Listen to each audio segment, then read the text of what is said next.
I believe in a world where we can be real about the pain that we are experiencing and not feel that we need to cover it up for other people's comfort.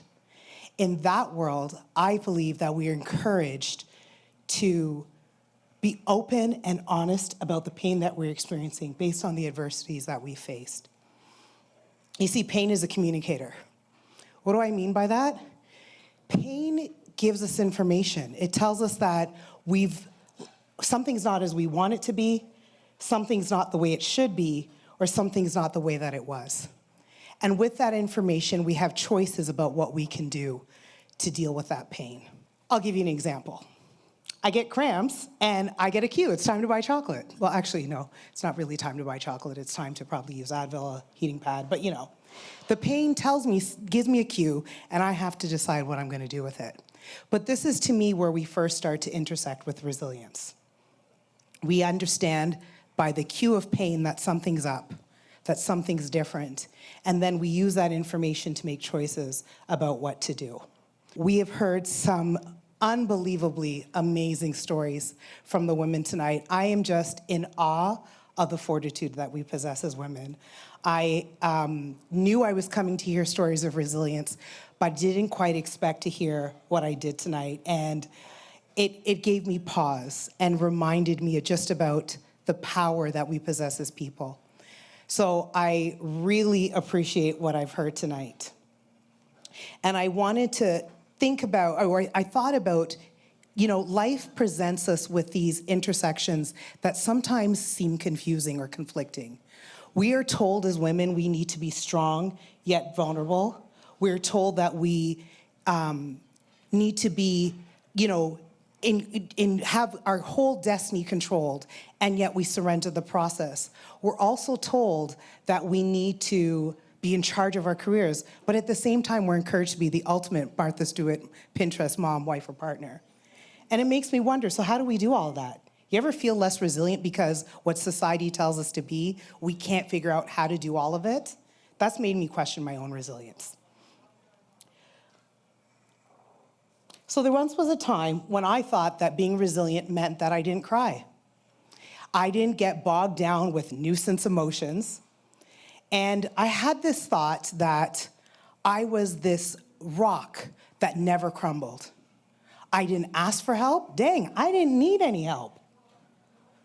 I had been given the misconception that resilience and emotions don't go together, that they're not compatible. I no longer see things that way. I've learned a few lessons in life. And that was another lesson for me, was that I have to be real. I can't be faking what I'm really experiencing. I mean, I need to tell it to everybody, but I have to be real in my experience. Hopefully nobody's superstitious. You may have noticed that I came on stage with an umbrella. Of course, it's not going to cooperate now. So for me, this is my symbolism of resilience. If you think about the hardships of life raining down on us, the painful experiences, the hard times, the things that are difficult pouring down on us, those are the raindrops. To me, like the way you can't avoid pain in life, you can't avoid hardship. So for me, resilience is like my umbrella in the rain. I step out into life, and albeit my resilience doesn't prevent me from getting wet, but it certainly prevents me from getting drenched. So this is how I see resilience. It's like my umbrella in the rain. Resilience takes us through a spectrum of things and hopefully brings us from a point of surviving, and we had stories of what people had to do to survive tonight, into coping and then thriving. When we're surviving, we are doing what we can. We're treading water, just trying not to drown. We're not afforded the gift of weighing the pros and cons. We're doing whatever we can think of. And then we move to coping, where we have the ability to assess what some of our options are. And then we can start moving into strategies to deal with the situation better. And then it gets even better. We can hopefully move to thriving, where we flourish. And we are flourishing despite the fact that we've been through whatever it is that we've been through. So how does one become resilient? Well, first I want to say that I believe that we all possess resilience. Resilience is something that We neither have completely or not have it all. It depends on time and circumstance, and it's something that we can have in high amounts in one area of our life, and potentially we have less resilience in other areas of our lives. But the beautiful thing about resilience is the more that we have, the more that we're able to sustain the impact of the blows that are offered to us in life that, if it were up to us, we wouldn't choose. So I'm really grateful that I've learned this lesson, because it taught me something about perspective. So as we were approaching 2020, I decided, I'm not big on New Year's resolutions, so I decided that I was gonna form what I called a resilience pact. In the resilience pact, I had each letter for pact gave me a tip on how I was gonna work on being resilient for 2020. God knows why he gave it to me then, because I had no idea what was to come in 2020. So the resilient pact had 4 pieces. The P is perspective, A is acceptance, and Helen touched on that already when she started. C is calm, and T is tenacity. I think we can all agree that there are things in life that are difficult to face.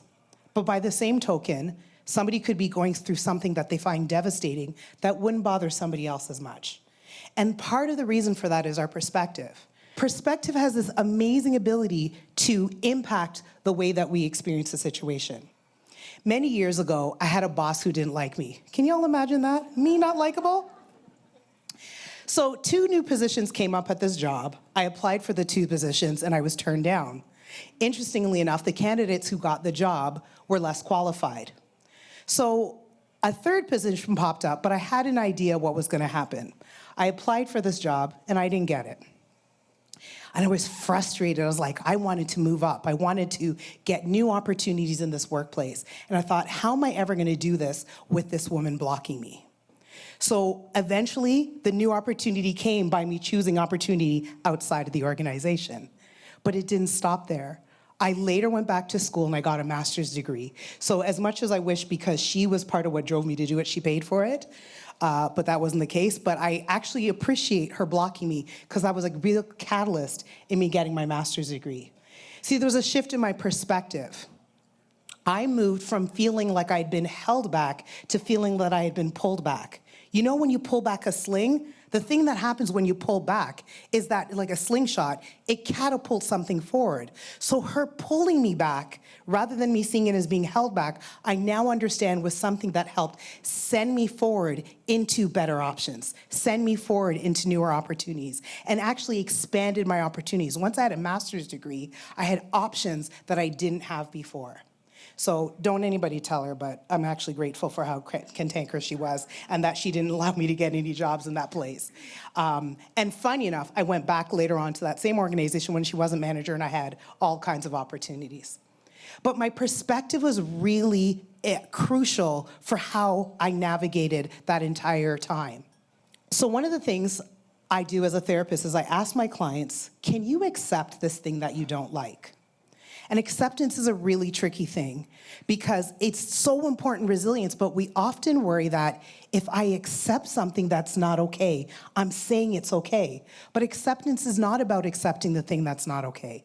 Acceptance is about ensuring that you don't stay stuck in a fight with something that you may not be able to change.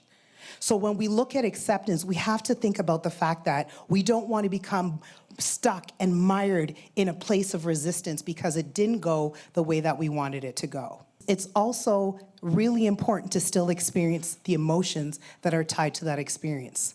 I'm not telling people to laugh at a sad moment. I'm not telling people to smile at a time where their heart is breaking. I'm just saying that if we put our energy into fighting the fact that it's already happened, it can hold us back for longer. So part of resilience is calm. And this seems sometimes a little challenging to people. One of the things that I find is that when we're upset, our emotions get heightened.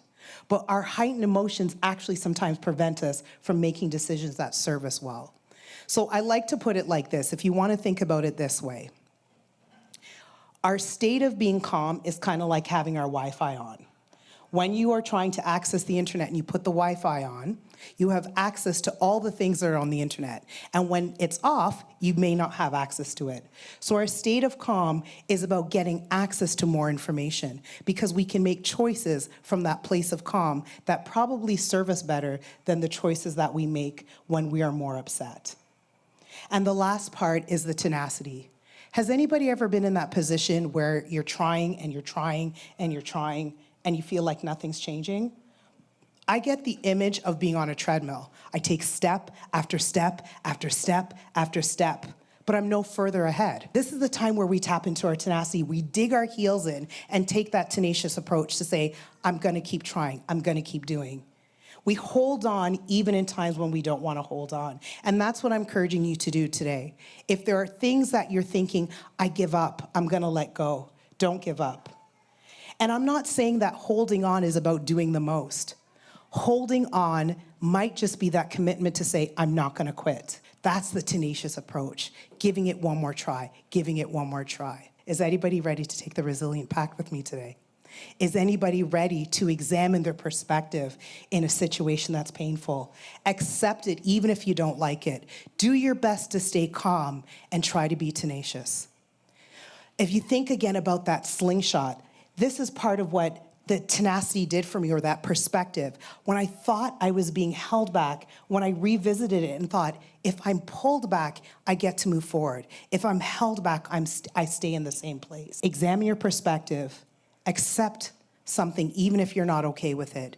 Do what you can to stay calm and be tenacious. I'm going to leave you with one last thing. Please remember that being real is really how we be resilient. Thank you.